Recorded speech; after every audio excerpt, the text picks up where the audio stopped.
Hi friends, welcome my channel. ఈరోజు మా బోట్ని freedom చేస్తున్నాము. బోన్ నుంచి తీసి బయటకు వదిలేస్తున్నాము. బయట ఫ్రీగా తిరుగుతాయని. ఒక 4 ఉంటే తినిపోయాయి, ఇంకో 4 ఉన్నాయి, అవి కూడా వదిలేద్దాం అనుకుంటున్నాము. నేను వెళ్ళిపోయాయి, వాడు చనిపోయింది, వాడు మా బాబు చంపేశాడు.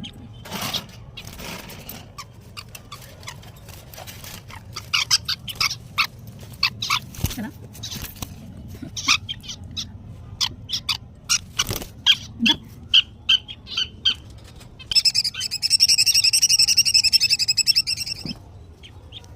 అది కూడా నిద్రపడిగా వస్తుంది.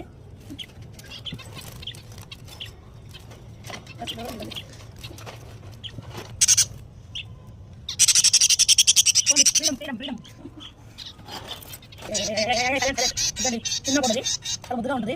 ఫ్రీడమ్ ఇచ్చేద్దామని వదిలేస్తున్నాము. ఫ్రీగా తిరుగుతాయని. ఆయన కూడా వెళ్ళటం లేదు.